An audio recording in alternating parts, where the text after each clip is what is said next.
एक ऐसे ईमानदार मुख्यमंत्री जी, माननीय नीतीश कुमार जी, माननीय प्रधानमंत्री जी का मैं स्वागत करता हूं। मैं धन्यवाद देता हूं दिल के गहराइयों से कि आपने हमारे सपनों में साथ दिया। किसी एक का तो हो के लिए अपने स्थान पर खड़े हो जाए। भारत भाग्य विधाता, पंजाब सिंध गुजरात मराठा। पिता महाकुंभ को फालतू कहते थे और बेटे अशोक स्तंभ को फालतू कह रहे हैं, और बेटे अशोक स्तंभ को फालतू कह रहे हैं। अब हम कब बोल दिया अशोक स्तंभ को फालतू भाई? चला जरा दिखाइए कुछ है बोलने में तो। सरकार ये कहा जा रहा है कि कांग्रेस और जेडी महागठबंधन के नेताओं के द्वारा ये सब फालतू की चीजें जो है ना, ये सब फालतू की चीजें जो है ना, बस हवा निकल। मटर गश्ती खुली सड़क में पकड़ी तड़क। लेकिन ये साला कर क्या रहा है यहाँ पे? आप सांकेतिक रूप से गायों को ले जा रहे हैं। 2 गाय हैं जो कि पालतू ही हैं। आप बताएं ये क्या मकसद है इसका? देखिए मुझे तो नहीं लग रहा है पालतू है। एक्टिंग है। मुझे बताया गया जो साथ में चल रहे हैं उन लोगों ने कहा है। अच्छा अच्छा, बोलिए बाद में अरे आप सवाल का जवाब तो दीजिए। मुझे फांसा तेरी ऐसी होता। शर्म करो, भगवान से डरो, कुछ अच्छा करो लाइफ में। बंद करो ये सब नाटक, कुछ लाइफ में अच्छा करो। झुके रहना पड़ेगा मेरे आगे, क्योंकि मैं अपने में खुद हीरो हूं। तो झुके रहना पड़ेगा। अगर झुके रहेगा तो ठीक है, नहीं तो उसके इतने झूठ पड़ेंगे मुंह पर अगर उसने मेरे सामने स्टार बनने की कोशिश की। अच्छा ठीक है, समझ गया।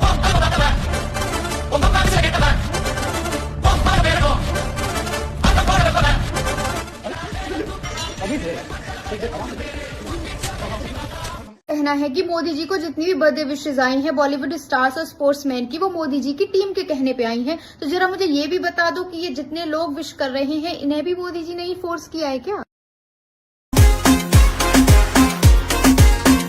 हाँ, ये राहुल गांधी भी मोदी जी की स्क्रिप्ट फॉलो करने लगे क्या?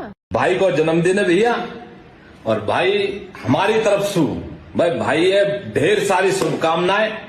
और भाई जीवन में बढ़िया नौम करे, बढ़िया कौम करे, और भाई की भैया लंबी उम्र हो। भाई हमारी तरफ से दुआ भाई है। ठीक है भैया, रोम रोम जी। भारत के 20 करोड़ मुसलमान आज इकट्ठा हुए हैं नरेंद्र मोदी जी को बर्थडे का विश करने के लिए। मोदी सरकार के 11 बेमिसाल शानदार बरस, खौफ के साए में गुजरे 11 साल, भेदभाव के अंधेरे में कटे 11 साल, दोयम दर्जे के नागरिक यानी सेकंड क्लास सिटीजन के तौर पर बीते 11 साल, अपने ही देश में पराये की तरह जीते 11 साल। इन 11 सालों में कुछ हुआ हो या ना हुआ हो, मनोरंजन की कमी नहीं हुई। मनोरंजन ऐसा कि मुसलमानों को अक्सर ये लगता है कि वो कोई फिल्म देख रहे हैं। अरे सुधरो रे, अभी तो सुधर जाओ। गौतम भाई को जाते जाते 1050 एकड़ जमीन दे दी जाए, ये निर्णय लिया गया। सरकार ने 1020 एकड़ जमीन अडानी पावर ग्रुप को 1 साल के लिए 1 रुपए की लीज पर दी। Wake up to reality. 35 power project पर विवाद हो रहा है। उस पावर प्रोजेक्ट को मंजूरी देने का काम 2010 में ही शुरू हो चुका था। इसके बाद बिहार सरकार ने तय किया कि पावर प्रोजेक्ट को शुरू करने के लिए बिडिंग करवाई जाए। यानी कोई आज का मामला नहीं है। सरकारी पीएसयू से भी बोला गया कि आप भी लगा दीजिए प्रोजेक्ट, किसी ने लगाया नहीं। लास्ट में जाके हुआ कि एक काम करते हैं, जमीन हम खुद आपको दे देंगे और कोई कंपनी लगा दे, वो अपना इन्वेस्टमेंट कर दे, बिडिंग कर दे, बिजली लोगों को, बिहार के लोगों को सस्ती मिले। आप सोचिए कैसे लोगों के दिमाग में जहर भरा जाता है।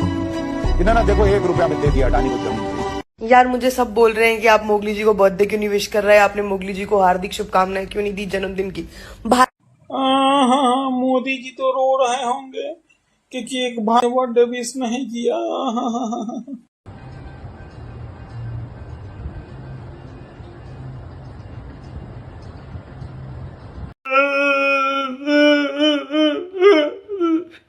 भाई अब राहुल गांधी भी प्रधानमंत्री बन सकते हैं। क्या बात कर रहे हैं सर? अरे हाँ भाई, लेकिन भारत के नहीं, पाकिस्तान के।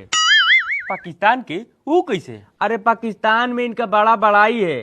शाहिद अफरीदी तो बोला है कि राहुल गांधी जी बड़ा पॉजिटिव बंदा है। Oh no! पाकिस्तानियों के लिए पॉजिटिव हैं? तब तो पाकिस्तान के सियासत में ही इनको हाथ आजमाना चाहिए। यहाँ पे कुछ संभव नहीं है। अमित शाह जी आए तो बताए कि भाजपा का अब तक राष्ट्रीय अध्यक्ष क्यों नहीं बन पाया।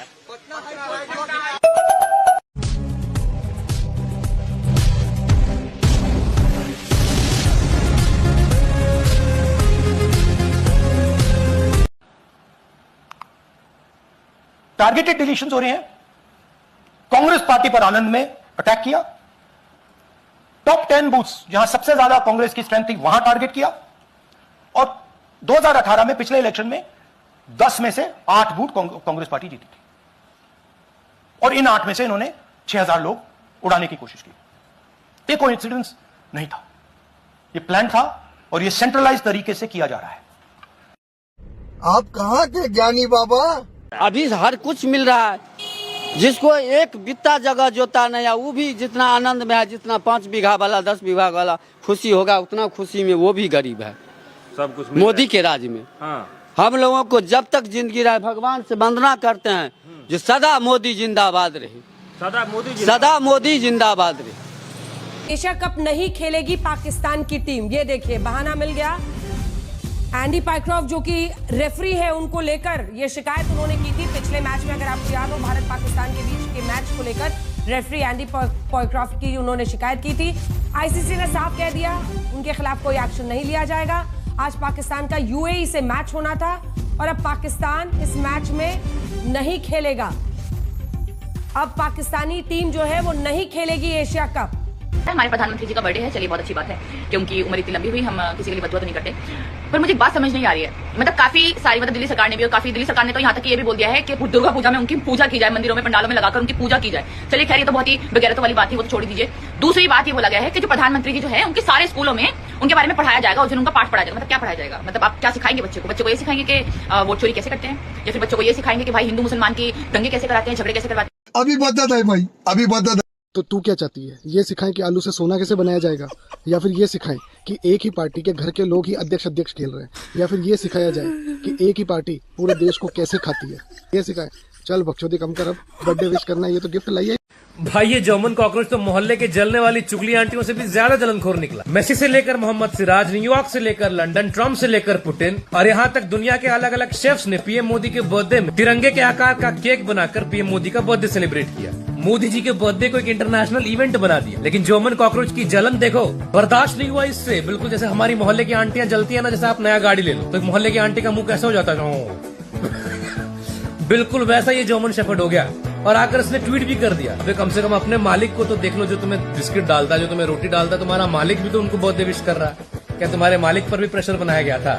जिस देश के आधे से अधिक आबादी को ये नहीं पता है कि कचरा कहाँ पे डालना है, तो उन्हें ये कहाँ से पता होगा कि वोट कहाँ डालना है।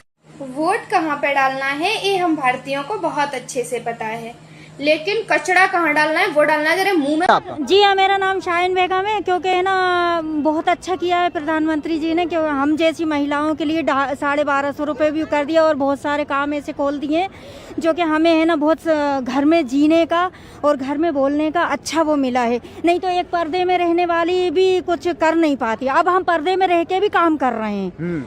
हमको बहुत अच्छा लगा, और हमारे लिए तो शुभकामनाएं उनके लिए ये है कि वो हमारी भी उम्र उनको लग जाए, आपकी भी उम्र मोदी जी को लग जाए, और क्या। तो क्या कहेंगे? हमारे देश का न्यायतंत्र हिंदुओं की आस्था और हिंदुओं के भगवानों का कितना सम्मान करता है, आप chief justice of India BR Gavai की इस अपमानजनक तुच्छ टिप्पणी को सुनकर पहचान जाएंगे। मध्य प्रदेश के खजुराहो में इस्लामिक आक्रांताओं ने लगभग 1000 साल पहले भगवान विष्णु की एक बहुत ही सुंदर मूर्ति को खंडित कर दिया था। राकेश दलाल नाम के एक याचिकाकर्ता ने उस मूर्ति पर भगवान विष्णु के सर को वापस स्थापित करने की अनुमति चाहने हेतु सुप्रीम कोर्ट में एक याचिका लगाई। तो chief justice of India BR Gavai ने उस याचिका को ये कहते हुए खारिज कर दिया कि जाओ भगवान से कहो कि खुद कुछ कर ले। अगर तुम भगवान विष्णु के इतने ही प्रबल भक्त हो तो जाकर भगवान की प्रार्थना करो, ध्यान लगाओ। ऐसी अपमानजनक, तुच्छ और गिरी हुई टिप्पणी करने की बजाय चीफ जस्टिस ऑफ इंडिया याचिकाकर्ता की याचिका को ये कहकर भी खारिज कर सकते थे कि जाकर ASI और सरकार से इस बारे में बात कीजिए, कोर्ट का समय खराब मत कीजिए। जबकि इसी सुप्रीम कोर्ट में वक्फ संशोधन कानून और वक्फ प्रॉपर्टियों को लेकर कई सारे मुकदमे दायर है। क्या चीफ जस्टिस ऑफ इंडिया में इतनी हिम्मत है कि वो किसी मुसलमान को ये कह दे कि जाकर खुदा से कहो कि खुद